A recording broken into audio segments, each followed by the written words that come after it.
Hi everyone, Caroline here from Pollock Music Lessons, and today I wanted to talk to you about your new music goals in the new year. Whether you are picking up your instrument again from taking a break, or starting something completely new, or wanting to learn a new set of pieces this year, I have some tips and tricks that will help you achieve your goals.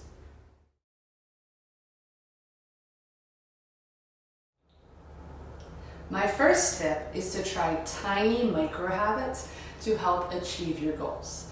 If your goal is to maybe practice every day or practice for 30 minutes to an hour every single day, but you're currently not practicing at all, instead of trying to jump right into it, try tiny micro habits. So for example, one day you might just take your guitar out of your case.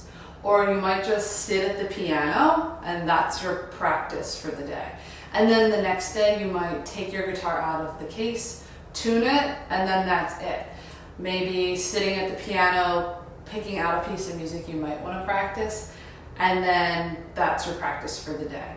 What's going to happen is, little by little, one of these times you're actually going to start practicing and sitting there for longer periods of time and playing your instrument.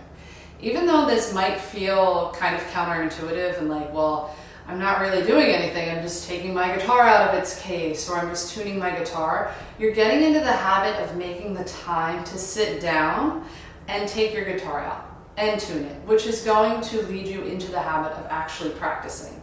You're learning how to set the time aside to actually do something and to make the time to do it, versus just trying to go right in and practice for 30 minutes if you're not practicing at all. If you've ever read or heard of the book Atomic Habits, there's a section in there that talks about it's better to go to the gym and just put your shoes on and tie your shoes than to not go to the gym at all. So same idea applies here. Start with tiny micro habits, and those are going to become your bigger habits throughout the year.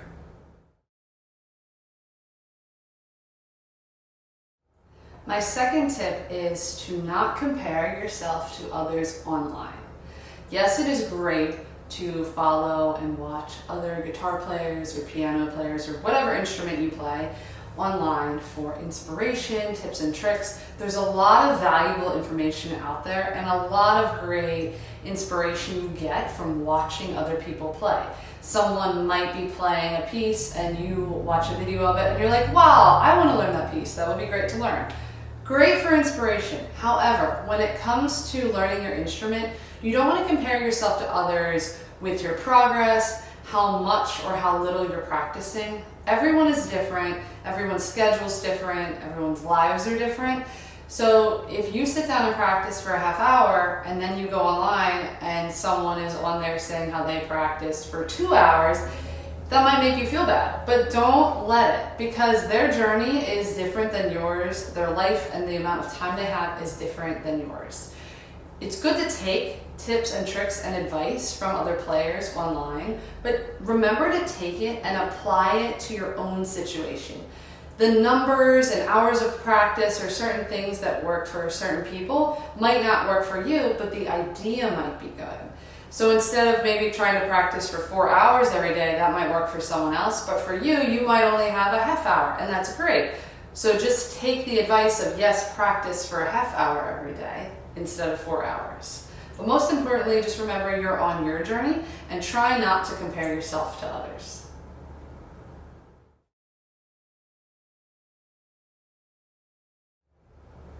My third tip is to start where you are.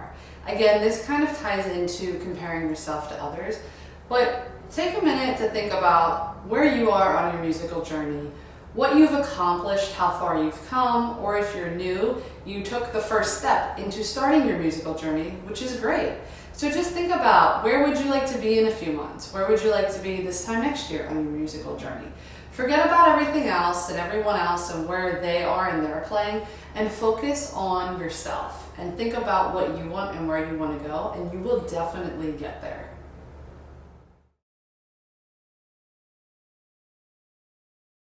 My fourth tip is to forget the idea of all or nothing.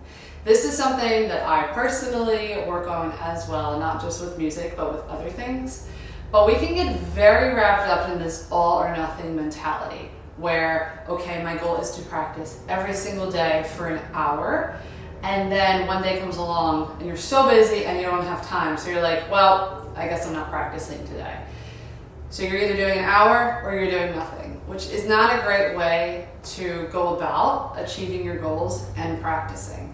So it's better to even practice just 10 minutes a day on those super busy days than to do absolutely nothing. Because if you're making the time every single day, whether you are meeting that goal of doing an hour a day, or some days you only had a half hour, or one day you only had 10 minutes, it is absolutely better than nothing because you are still working on your discipline and creating that time and getting your practice in versus just saying, well, I don't have the time, I'm not gonna do it. And then that turns into another day of the same thing. Oh, I'm busy this day too. I don't have the time, I'm not gonna practice. And then normally that happens another day. And before you know it, it's been an entire week and you have not practiced at all, which is not a very good place to be. So remember, forget extremes, forget all or nothing.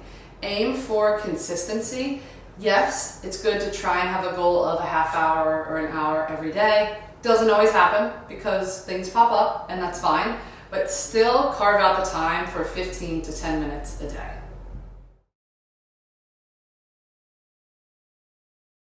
My fifth tip is to break down your bigger goals into smaller ones throughout the course of the year. So say, for example, you had a goal of learning a piece that is a 4-movement suite. That is a lot of music, and especially if you are new to learning bigger pieces. So instead of saying, well, I'm just going to learn all 4 movements, which again can be a little overwhelming, break it down. So you make your goal to learn one new piece every 3 months, every quarter. And by the end of the year, you will have those 4 movements learned. It's great to set a goal this way, and it's also good because, say, you might learn one of those movements faster. It might take you 1 month and not 3 months, which is great. Then you can move on to the next one. But at least you gave yourself a time frame and a good amount of a time frame. You didn't give yourself too short of a time, and you still met your goal, and you're breaking down that bigger piece into tiny, more manageable goals that are going to make you feel better, more accomplished, and more successful. And ultimately, you will reach your goal by the end of the year.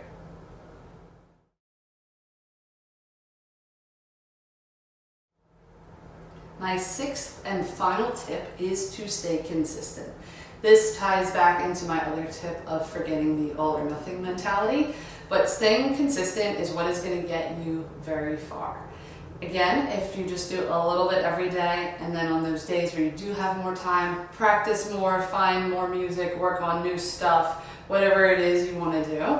But just staying consistent is super important, especially on those days when you really don't feel like practicing. Everyone has those days, but you make yourself do it anyway, because you could just be right on the very edge of finishing off that piece or accomplishing that goal or finding some new music or just coming through a breakthrough with practicing your instrument. So no matter what, stay consistent and you will achieve your goals.